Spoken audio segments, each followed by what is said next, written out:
22대 국회를 장악한 민주당의 대여 공세, 특히 이재명 전 대표의 사법 리스크와 관련한 움직임이 선을 넘었다, 이런 지적이 많습니다. 어제 현직 검사 4명에 대한 탄핵 절차에 본격적으로 돌입한 게 큰 파장을 낳고 있는 건데요. 탄핵은 헌법이 부여한 국회의 고유 권한이긴 합니다. 하지만 민주당이 이번에 표적으로 삼은 검사 4명은 모두 이재명 전 대표 또는 민주당을 둘러싼 의혹을 수사해온 현직 검찰 간부들이어서 민주당의 권한 남용, 더 나아가서 정치적 보복이 아니냐, 이런 비판을 지금 부르고 있는 겁니다. 실제 대통령실 관계자와 법무부 장관, 검찰총장이 일제히 이재명 방탄용 탄핵이다, 이렇게 반발을 했고요. 정치 쿠데타라는 말까지 나왔습니다. 네, 먼저 민주당이 어제 오후 국회 본회의에서 이 현직 검사 4명에 대한 탄핵 소추안을 발의를 하고 이들 검사를 불러서 조사하기 위한 이 법사위 회부안까지 의결시켰습니다. 그 과정이 굉장히 속전속결로 진행이 됐는데요. 일단 이 본회의 직전 의원총회에서 당론으로 채택한 뒤에 소추안 발의, 이 국회 본회의 보고에 이어서 이 법사위 회부까지 걸린 시간이 불과 3시간 남짓입니다. 이 말씀하신 것처럼요, 이 민주당이 탄핵시키려는 검사들은요, 쌍방울 대북 송금, 대장동 백현 등 의혹, 그리고 이 민주당 돈봉투 사건 등 이재명 전 민주당 대표나 이 민주당 관련 사건을 수사했던 사람들입니다.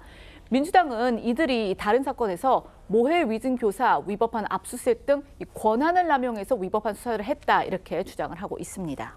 민주당이 탄핵 소추안을 발의하자 이원석 검찰총장은 즉각 기자회견을 열어서 강도 높은 비판을 쏟아냈습니다. 검찰총장이 야당을 정면으로 겨냥해서 기자회견을 자청한 것 자체가 이례적이었는데요.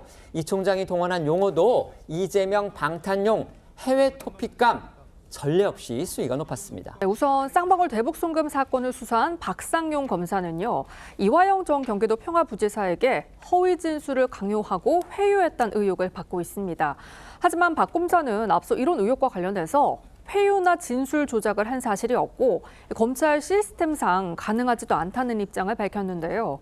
아시다시피 이 전 부지사는 최근 수원지법의 1심 재판에서 뇌물수수, 대북송금 혐의 등이 유죄로 인정돼서 징역 9년 6개월형을 선고받았고요. 이 판결로 인해서 이재명 전 대표 제3자 뇌물 혐의 등으로 검찰에 추가 기소된 상황입니다. 물론 1심이긴 하지만 사법부가 이화영 전 부지사 측의 대북송금 관련 혐의를 인정하고요. 또 중형을 선고했는데도 민주당은 이에 아랑곳하지 않고 박상용 검사 탄핵을 추진하고 있는 지금 그런 상황으로 보이는 겁니다. 네, 이뿐 아니라 검찰 쪽에서는 이 대장동 백현동 사건을 수사한 엄희중 검사와 이 강백신 검사에 대한 민주당의 탄핵 소추도 이 전 대표를 수사한 검사 압박용이다라고 보고 있습니다. 먼저 엄 검사와 관련해서 민주당은요, 엄 검사가 2011년 한명숙 전 총리의 이 불법 정치자금 수수 사건 재판 때 재소자를 불러서 허위 진술을 강요했다라고 주장을 하고 있지만 한 전 총리는 이미 대법원에서 이 불법 자금 수수 혐의로 징역 2년형이 확정돼서 복역하고 만기 출소한 바 있습니다.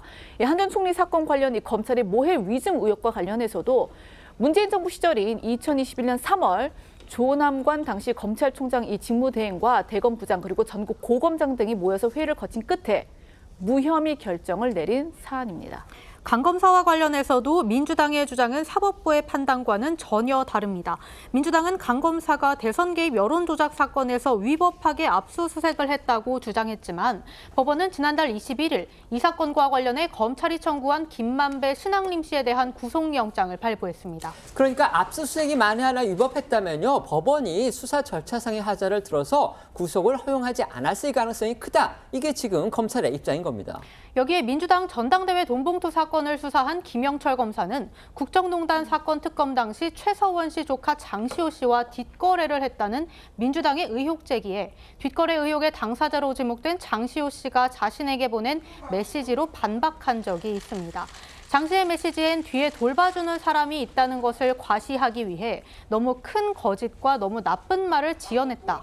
인정받고 싶어서 검사님이 매일 저와 통화하고 만나는 것처럼 말했다는 등의 내용이 담겨 있습니다. 이 때문에 탄핵 대상이 된 검사들과 검찰에서는요, 민주당의 의혹 제기와 주장이 탄핵 소추의 근거가 될 수 없다, 지금 이렇게 보는 겁니다.